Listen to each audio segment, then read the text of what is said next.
Welcome back to Les Schwab Tire Center's Outdoor GPS. Now, it's real time. Sponsored by Coquel Casino Resort. Welcome back, everyone. Thank you for joining us this morning. Now we're going to join Austin Moser from Austin's Northwest Adventures. He's down there in Astoria, and the shot that we just got was beautiful, and I hope that it worked. Not with him in it, though. Not him. The scenery and everything that's going on. I mean, it looks like a beautiful morning. A little lumpy down there, though, but looks like you got some good weather. Yeah, it's a little breezy today, but you know, we've been catching fish. The river is on fire with fish lately, and we're really happy. We've been fishing the ocean quite a bit, but it's a little bit rough to get out there today. And so we're in the river today, and we fished the river yesterday too. We did really well yesterday, so we're hoping to rinse and repeat today. Very cool. Now, that's one of my questions for you. We've got nearly triple-digit temperatures coming today, tomorrow, and Tuesday here in the valley. Generally, that'll turn things over on the saltwater. What's your plan? Are you going to kind of just stick it out in the river for the next handful of days? Yeah, we got some weather that's not very good. You know, we got some wind issues that are happening, so the ocean gets to be pretty uncomfortable to be in. So we're going to stay in the river. And you know, we've got these tides that are pretty good right now, and we've been getting a lot of fish in the river. So that's a good sign. I mean, we were on a bite yesterday from like 9:30 till almost 1 o'clock at Buoy 10 at the buoy. It was awesome. Wow. Okay. Well, that's great to hear, man. Because there was a little bit sporadic reports that we got yesterday of, you know, fish here, fish there. People spending a lot of time trying to put it all together. But it's good to hear that you got into a good bite. How is it though this morning for you? What are you seeing?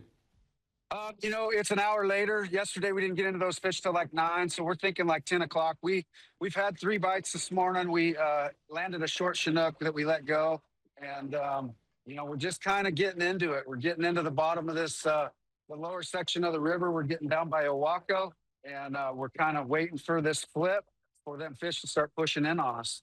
Now, typically, everyone we're talking with Austin, he's on the east side of Washington chasing something and being successful. So it's great to see him on the west side of the state, about as far west as you can go, having some success this morning. Listen, real quickly, though, I have to ask the question because I've been kind of teasing a new bait that's just now, recently, as literally hours ago, became available for folks from Simon. And I know that you've been in the middle of working on those. How have they been working for you, the new Simon stuffer bait? You know, they've been working really good for me. You know, it's not, I don't have them on every rod, but we're getting fish on them every day. And these little cut plugs, they have a really good little erratic action in the water. And depending on your leader lengths, you got to play with it a little bit. But I'm running from 27 to about 30. And it's been really working well for us. They've been good in the ocean as well as in the river. So pretty good little bait. I really like it. Yeah, it's definitely one that we've been, at least Dave and I have been talking about for the last couple of years. And here's actually just a little clip of it, everyone, conveniently enough, from Austin. But that is that action that he's referring to. It's a very different bait. Now, you can tell that obviously it has a very similar wobble to it than as opposed to some of the other stuff for baits that are out there. But it has been very, very productive in just the last handful of days, which has only been available for some of these pro staffers, guides, for just the last handful of days. So very interesting. It's always interesting for us, Austin, when we can actually talk about something that nobody has seen yet. And that action, like you mentioned, I'm glad that you mentioned the leader length, though. You said 27 to 30 inches is what you've been using?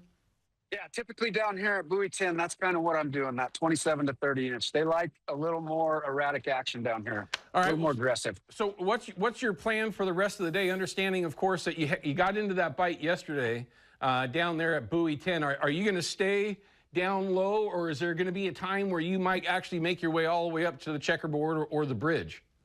Yeah, the plan is to do what we did yesterday. We're going to go down. We're going to start down here in the lower river, and we're going to work our way towards 10. So we're there when the push comes in. We're going to hover on those fish, and when that peters out, we're going to run back up the river and cycle back on them and try to get back ahead of them again. So that's kind of the plan. Now, are you just doing the 360 thing, Austin, or uh-oh, he just ran for a rod? Yeah, weeds. Oh, weeds, gotcha. Well, yeah, I'm definitely doing 360s. We're running those with 360s, 24-inch bumpers from Hawken, and that's kind of what we're doing. I got to pull crab pots at some point in the mix here. Oh, really? Yeah. How's the crabbing been? It's been really good. It's been really good. We've been getting limits. So, Oh boy, lots of weeds. Grab that rod. and that's really been kind of the thing for us upriver, Austin. I know that you're all the way down in the bottom, but for us up in the upper part of the Columbia, the grass has been terrible. Hopefully it's not as bad for you. It seems like he's running into some right now. I got to ask still, though, are you fishing any bait at all, or are you sticking with just spinners and stuffer baits, or what are you doing? You know, yesterday I put out a bait for the first time. I put an anchovy out because I had some buddies that were getting fish on anchovies. So we got one rod with an anchovy and a helmet on it right now with a Pro Troll. Okay, gotcha. So, Interesting. yep. Well, listen, you know, every single time we get you on, I don't necessarily try to stretch so you get bit. Generally, you just get bit anyway. But Yeah.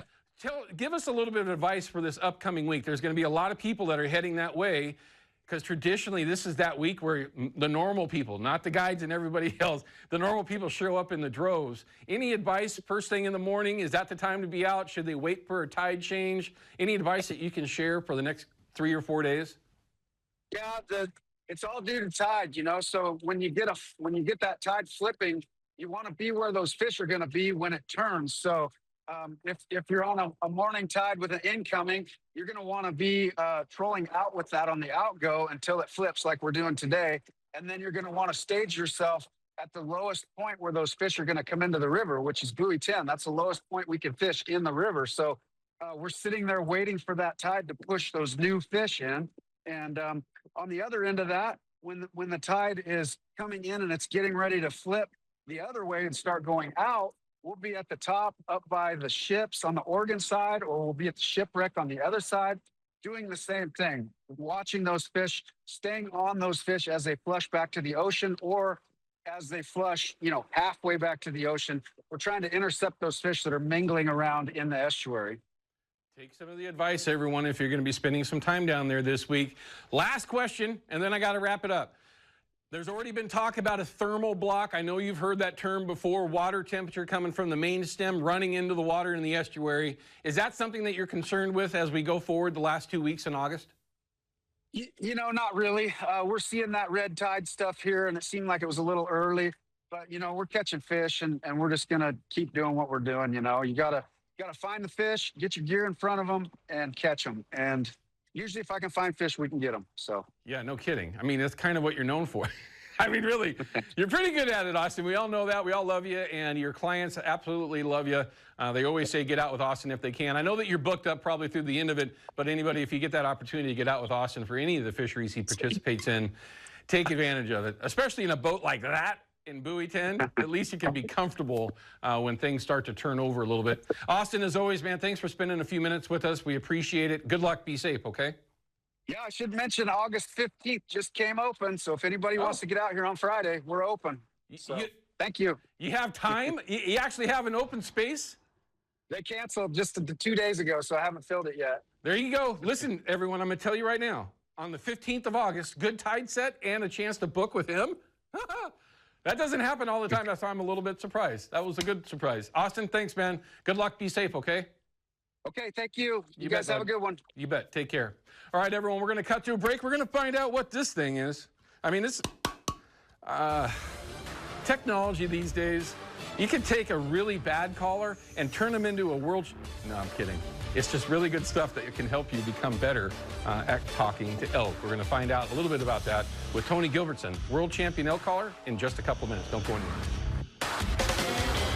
Outdoor GPS is brought to you by Chevy Silverado and the impressive Turbo Max engine. Flex your muscle with the strongest, most advanced Silverado ever. Official truck of Outdoor GPS.